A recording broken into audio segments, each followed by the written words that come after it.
the destiny of Shansu. The sky has wept its last. Only smoke remains.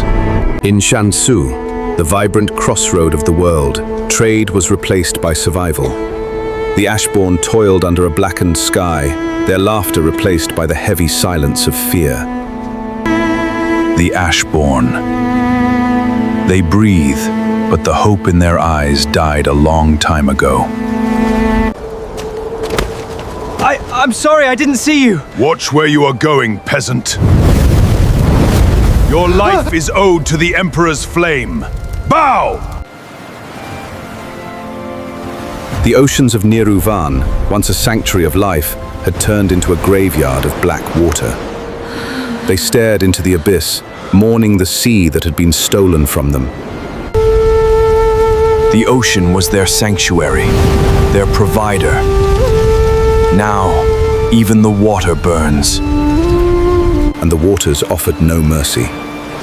Where there was once abundance, the world was now starving, suffocating slowly in the Emperor's shadow.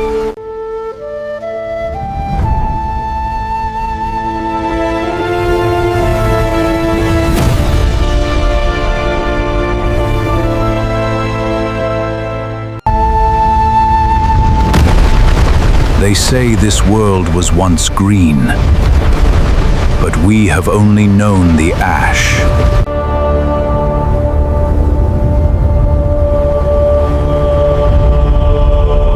And high in the mountains of Kaeldrak, the proud Stormkin were brought to their knees, not by the cold, but by a hunger that gnawed at their children, and a despair that froze their hearts. The proud warriors of the snow now freeze in the shadow of the Emperor's flame.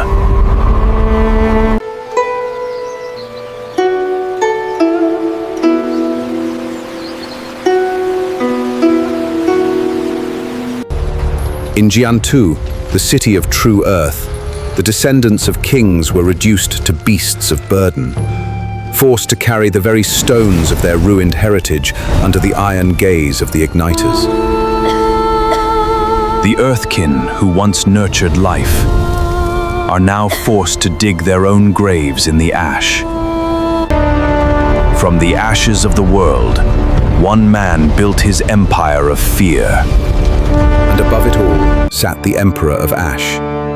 He did not just conquer the world, he broke it. Blind to the suffering, consumed entirely by his own godhood. They worship the flame, not out of love, but out of pure, unyielding terror. Witness the true power of Crimson Flame. Before the ash, there was light. The world was whole, and the Earthkin ruled with justice. They were gifted with the art of stone weaving, an unmatched power. Yet they chose to rule with justice, not by force. And the oceans of Khim-Vaan teemed with life, a sanctuary of pure, untouched water. Pull with all your might, brothers! The sea has truly blessed us!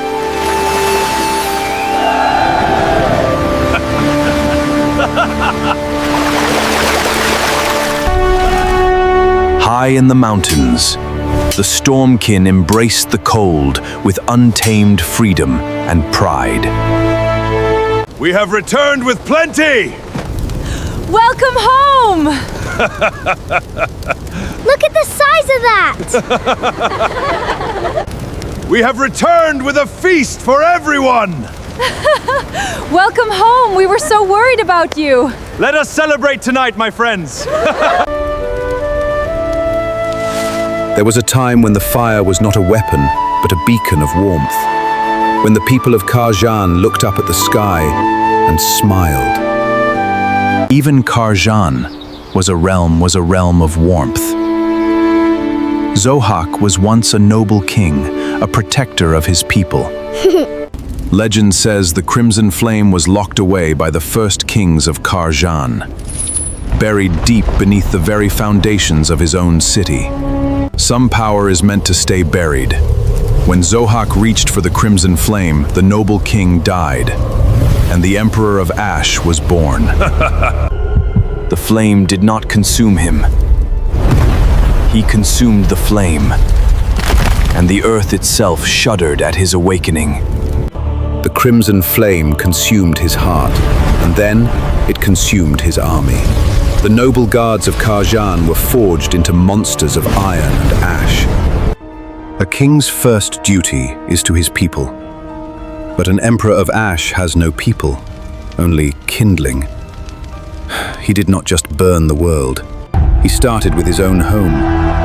From his iron balcony, he looked not at the suffering below, but at the horizons yet to burn. To him, the cries of his people were just whispers in the wind. But fear is a fragile chain. Beneath the ash and tears, a silent hatred took root.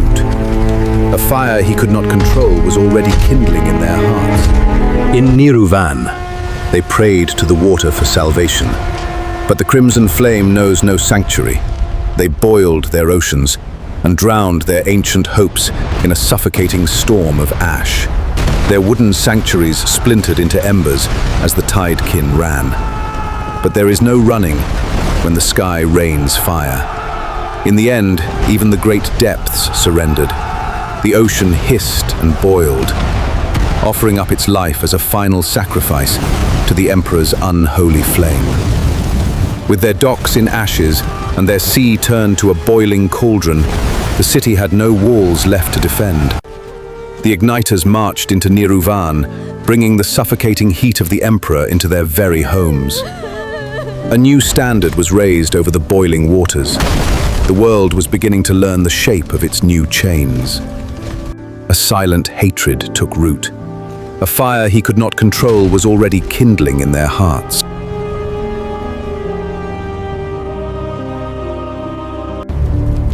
The seas are boiling. Now our next target is to melt the snow.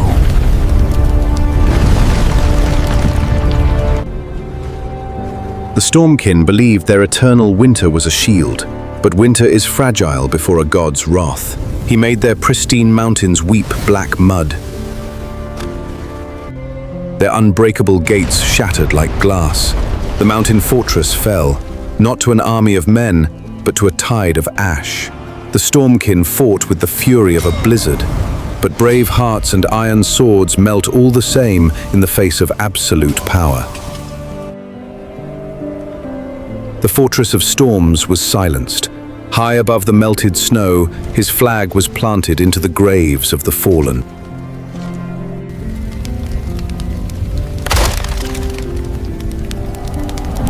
The storms are dead. Burn the crossroads. Shansu, the jewel of the world, was ground into dust. The wealth of nations turned to embers in a single heartbeat. Those who survived were no longer merchants or artisans. Stripped of their past, baptized in soot, they became the Ashborn, ghosts haunting their own ruined streets. Where the wealth of nations once flowed freely, only the Emperor's banner remained, choking the wind itself.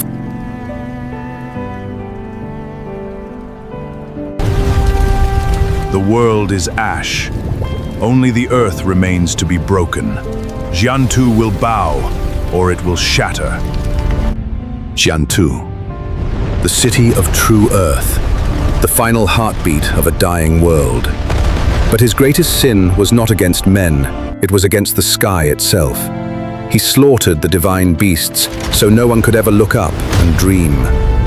Faced with the end of the world, the king and queen of true earth did not bow. We do not bend! We do not break!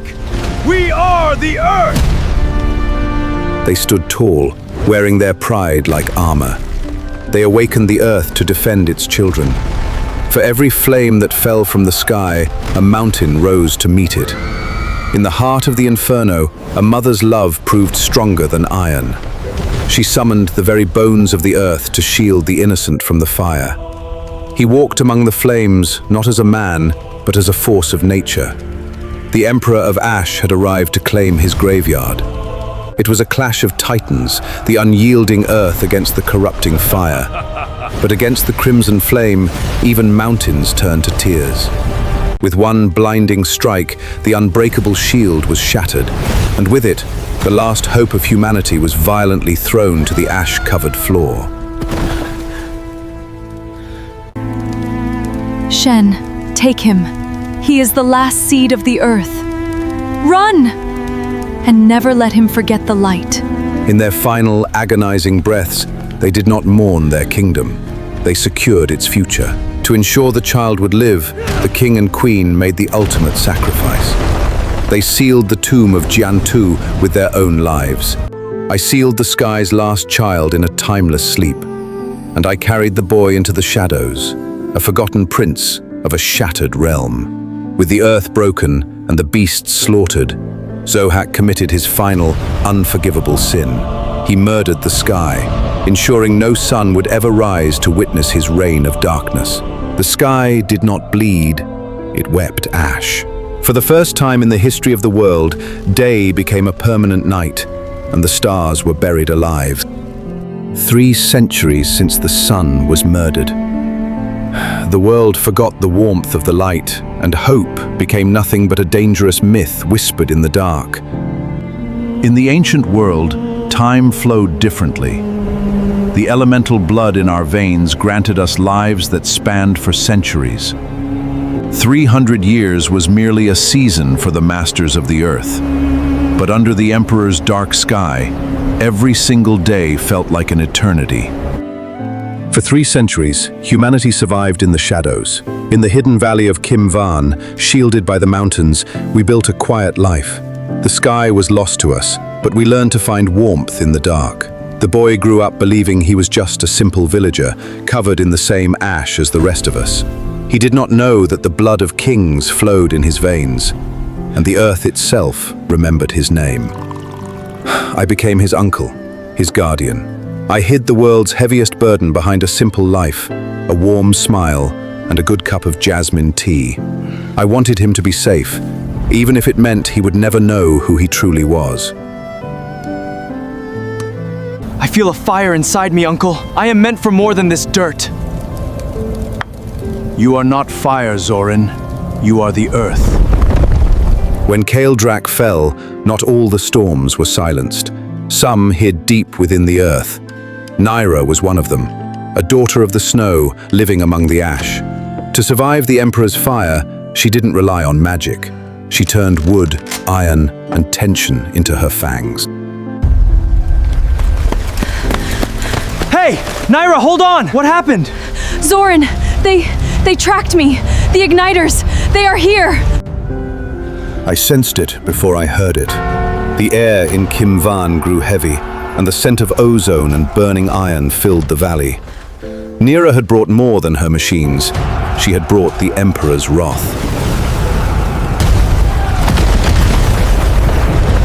What was that? That was Earth, boy. Don't just stand there, move! The fire came to consume our hidden sanctuary, but the storm fought back with gears, iron, and an unbreakable will. The earth does not choose sides. It simply answers the call of its true king, even if he does not yet know his own name.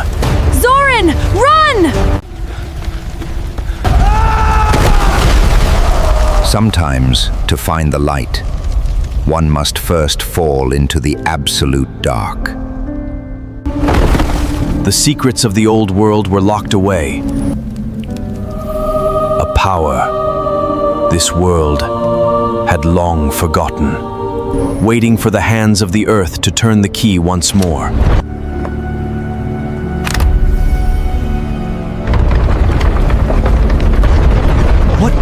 What is this place?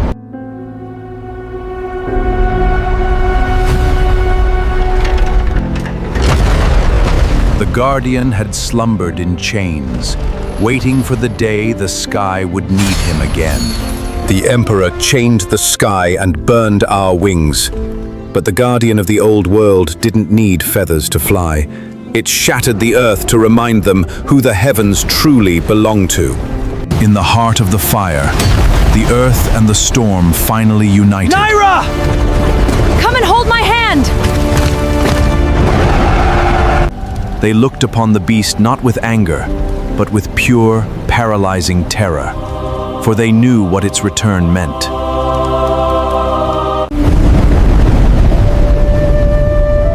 It's the sky. It's real. The legend had finally taken flight. So a spark still breathes in the dirt. Find them. Burn the sky if you must.